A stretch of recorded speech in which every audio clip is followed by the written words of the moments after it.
Alors, je voudrais notamment vous exprimer très sincèrement mes remerciements par votre approche très pertinente, très, très personnelle de ces questions. Donc, ce n'est pas de l'eau tiède comme on a parfois l'occasion d'entendre ici ou là sur ces questions. Vous avez une approche très personnelle et très, très pertinente, encore une fois. Et parmi les différentes propositions, observations que vous avez pu faire, je retiendrai principalement 3. Tout d'abord, la montée en puissance des paradis fiscaux. C'est un peu paradoxal, mais on en arrive un peu à ça, à cette constatation. Il y en a de plus en plus, d'une certaine façon. Alors que le discours officiel, le discours politique, c'est « on va les éradiquer ». Le round-up sur les paradis fiscaux, ça ne marche pas. Alors, c'est une sorte de dérive, un petit peu, pour paraphraser le titre d'un livre célèbre, dérive des sentiments. Là, c'est un peu la dérive des paradis fiscaux, c'est-à-dire que certains sont un peu en déclin, peut-être la Suisse, peut-être, pour un temps, mais d'autres sont en pleine expansion. Singapour et Hong Kong, ce sont vraiment des lieux qui sont en plein dynamisme à ce niveau-là, et je pense que les organismes bancaires là-bas se frottent les mains. Deuxième observation, vous m'avez fait un peu peur.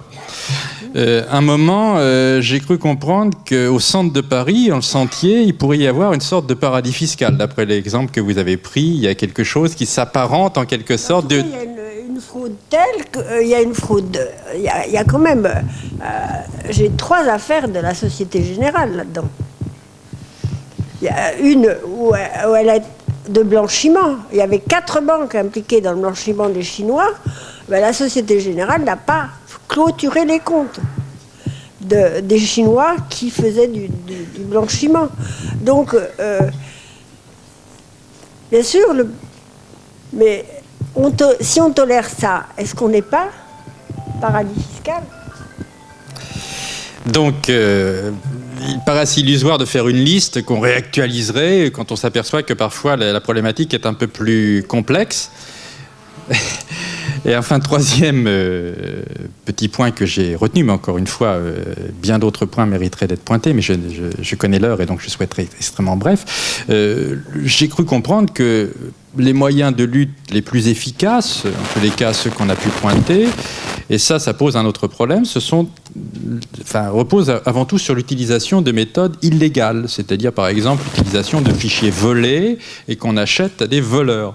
Alors certes, on voit très bien la raison qui pousse à ce type d'acte, mais ça pose des problèmes éthiques, naturellement. Et la fin justifie-t-elle les moyens ? Bref, ce thème, il est extrêmement large, il peut être entendu par diverses disciplines. Et au total, pour conclure de mon côté, après les étudiants du master droit des affaires et fiscalité, qui a la question de ce soir, le paradis fiscal a-t-il un avenir ? Les paradis fiscaux ont-ils un avenir ? Leur réponse était plutôt oui, je crois. Voilà, plutôt oui. J'ai cru comprendre, Madame le professeur, que la vôtre, c'est pas non, en tout cas. L'autre. Donc, certes, c'est une question qui mériterait d'amples débats et davantage de réflexion sur tel ou tel autre aspect. Mais bon, il semblerait que, malgré tout, les paradis fiscaux semblent avoir un avenir, même si l'espoir n'est pas mort, et que donc, c'était un petit peu ma promesse en introduction, on a les discours politiques parfois très, très simplistes et qui mettent en avant, voilà, nous allons faire le bien, et le bien c'est la suppression, nous allons supprimer, j'ai cru entendre tout à l'heure l'expression, nous allons assécher, et puis il y a la réalité, c'est évidemment ce caractère protéiforme. Encore une fois, souvenons-nous notamment qu'en fiscalité, eh bien les États ne sont pas morts, c'est pas la fin de l'histoire, les États-nations ça existe, et les États-nations s'appuient sur la fiscalité essentiellement par rapport à toutes ces questions. Alors, j'ai trop parlé sur un sujet d'actualité, je pense qu'il y a peut-être, et je l'espère en tous les cas, un certain nombre de questions, et donc la parole est aussi à la salle. Je vous repasse un instant, madame. Je voudrais juste vous dire un mot, je ne suis pas pour les méthodes d'Angela Merkel. Oui, non, c'est une constatation. C'est plutôt que ça pose le problème de savoir où est la limite. Moi, j'aimerais mieux qu'on fasse des investigations avec les moyens honnêtes, je dirais. Parce que ce n'est pas en étant plus malhonnête que les malfrats qu'on va avancer.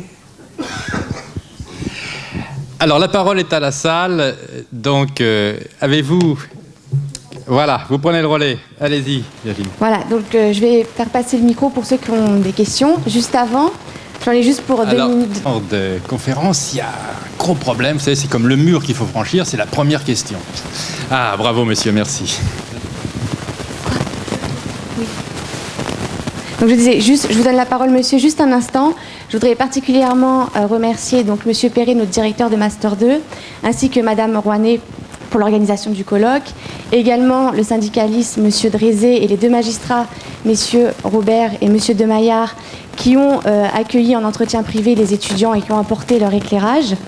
Et enfin, particulièrement, au nom de tous les étudiants, je tiens spécialement à remercier monsieur Michaud pour son aide, qui nous a suivis depuis le début et qui nous a vraiment aidés pendant les longues soirées septembre, octobre, novembre, décembre jusqu'à aujourd'hui. Et enfin, un grand, grand merci à tous mes camarades pour leur persévérance, leur implication et leur travail. Voilà, merci à eux. À présent, je laisse la parole à vous.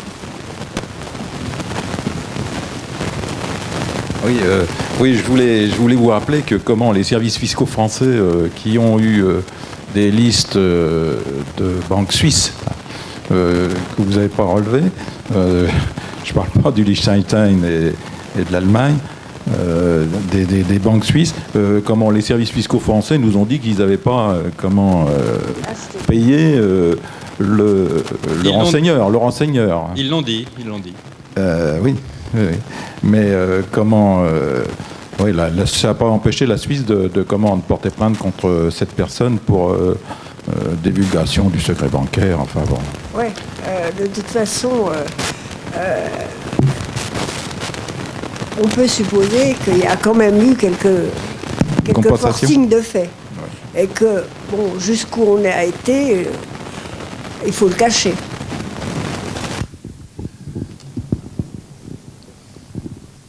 Autre question, oui, de tous ordres ou interrogations. Alors là, on est vraiment sur une question, sur une problématique qui est assez large. Virginie qui est aux aguets.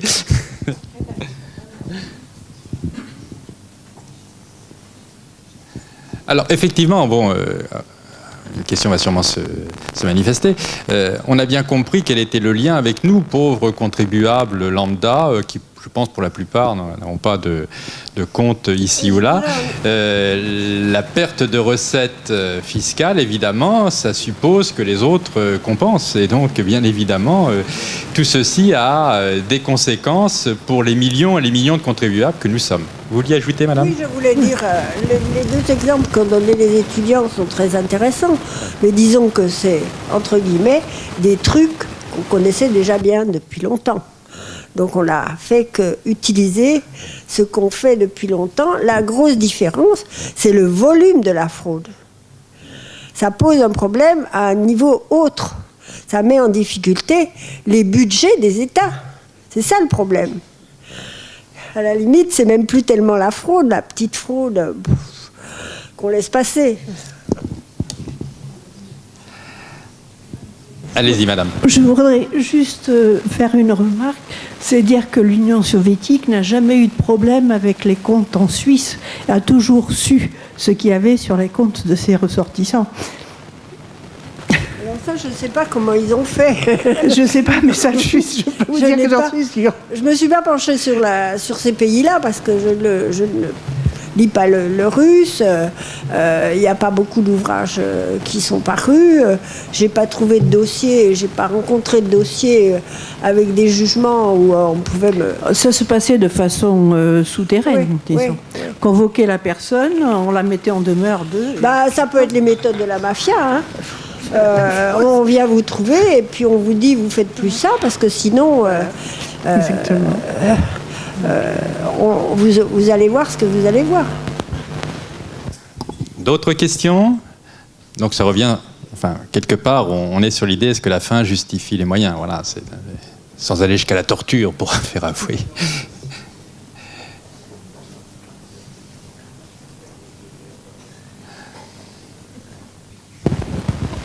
Donc merci. Donc bien avant de poser la question, je vais donc Apporter mes remerciements et mes félicitations aux étudiants du master, mais également à Madame le professeur Ducolo Favard qui a accepté de faire le déplacement d'Orléans pour honorer de sa présence et nous faire profiter de son expérience de l'enseignement et de l'intérêt qu'il porte à la matière. Moi, je ne connais pas du tout, je ne suis pas spécialiste de la question, donc j'ai suivi avec beaucoup d'intérêt les interventions aussi bien des étudiants que de Madame le professeur Ducolo Favard. La question que je me pose est celle de savoir, est-ce que finalement l'établissement de la liste, de par la pratique qui en est faite, est-ce que ce n'est pas finalement un moyen de blanchir les paradis fiscaux? Puisqu'il est, d'après ce que j'ai cru comprendre, il est plus simple de multiplier les conventions bilatérales pour sortir du critère défini par les États. Est-ce que finalement ce n'est peut-être pas faire la part belle aux paradis fiscaux? Est-ce qu'il est nécessaire de continuer à faire des listes un petit peu? Je crois que c'est complètement inutile. D'abord, chaque organisme international qu'on a fait l'a fait sur des critères différents. Et par exemple, l'Irlande, à un moment donné, non, c'est la zone franche de Trieste. Parce qu'une zone franche, finalement, ça peut être aussi considéré comme... Enfin, ça peut devenir un paradis fiscal. C'est la zone franche de Trieste qui est immémorable, parce que cette zone, elle a été créée pour le commerce entre les pays entre l'Italie et les pays d'Europe centrale. Bon. C'est créé pour améliorer le commerce entre deux régions. Et ça devient facilement paradis fiscal. Or, la communauté européenne a le pouvoir de dire cette zone franche, je ne veux pas qu'elle existe, je veux qu'elle existe. Et dans un premier temps, comme il fallait renouveler la convention, la communauté européenne a dit « je ne suis pas d'accord avec ce que vous faites ». Et la réponse de Trieste, ça a été « mais dites donc, avec l'Irlande, vous avez accepté que l'Irlande soit zone franche, dans les conditions à peu près équivalentes à celles qu'on vous présente, et puis, pourquoi pas nous ?» Donc, il faut, pour faire une liste, je dirais, c'est un bon exemple, il faut quand même, pour montrer du doigt quelqu'un, avoir le même critère pour tout le monde.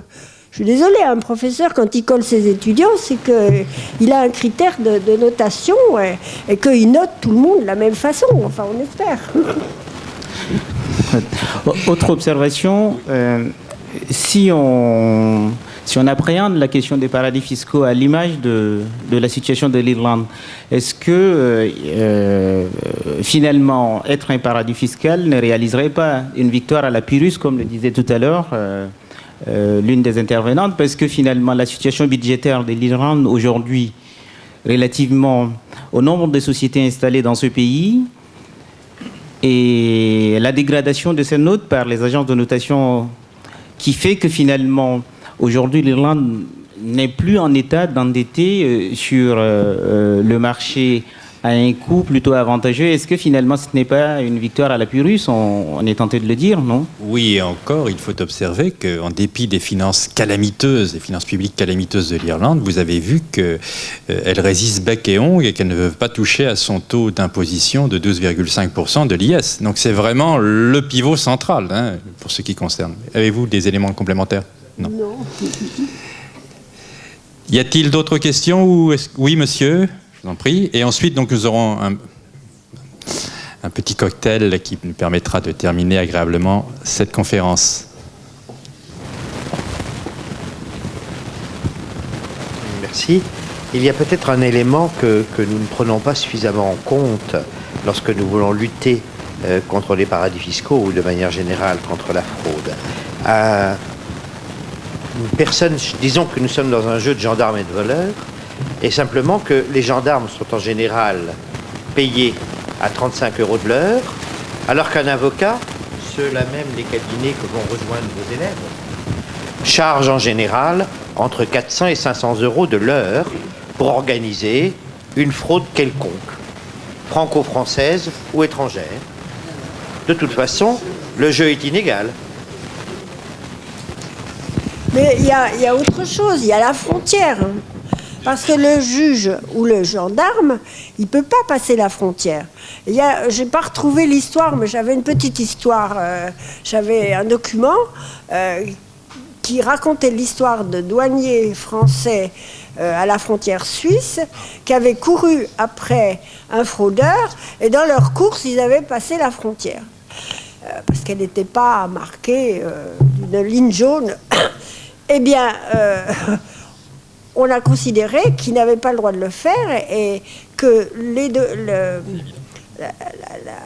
l'action devait être annulée. Bon.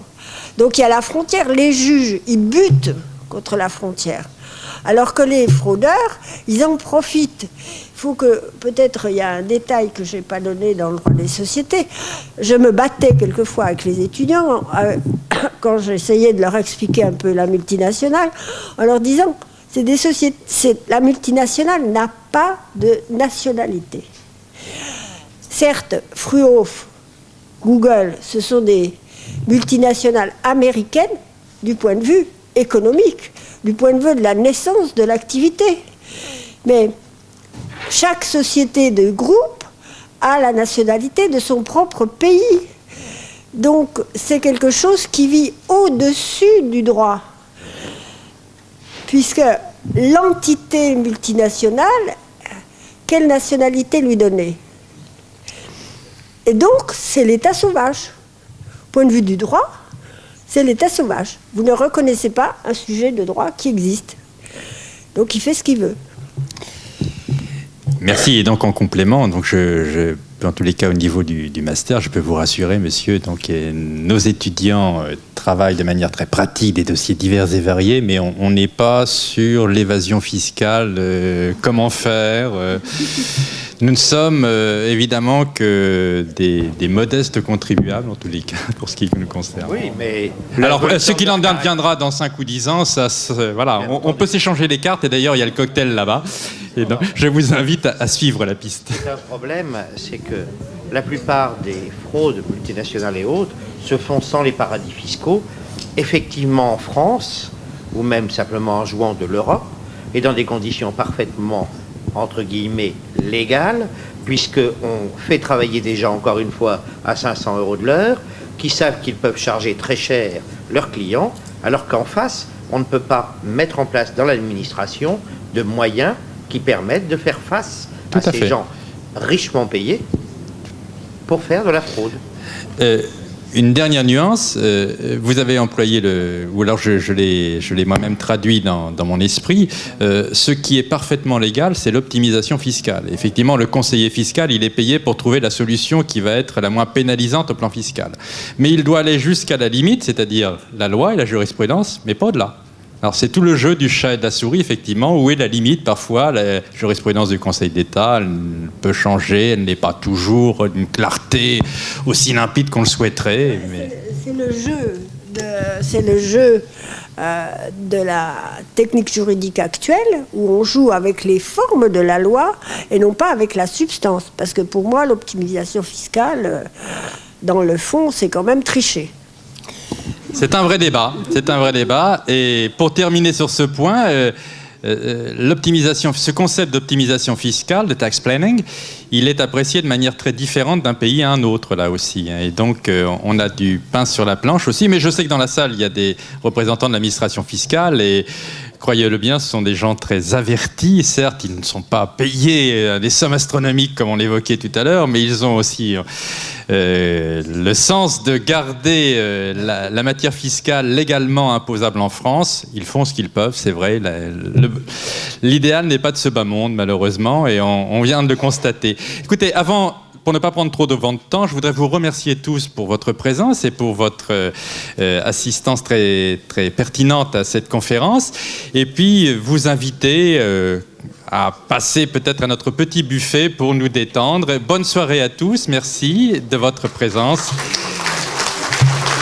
Et merci encore Et merci encore à madame le professeur Ducoulou-Favard qui a fait le déplacement de Paris alors que bon, était un petit peu fatiguée je crois. Et donc elle a pris sur elle-même pour honorer son engagement et nous l'en remercions. Nous sommes très, très sensibles à votre démarche madame. Donc nous passons alors le petit buffet.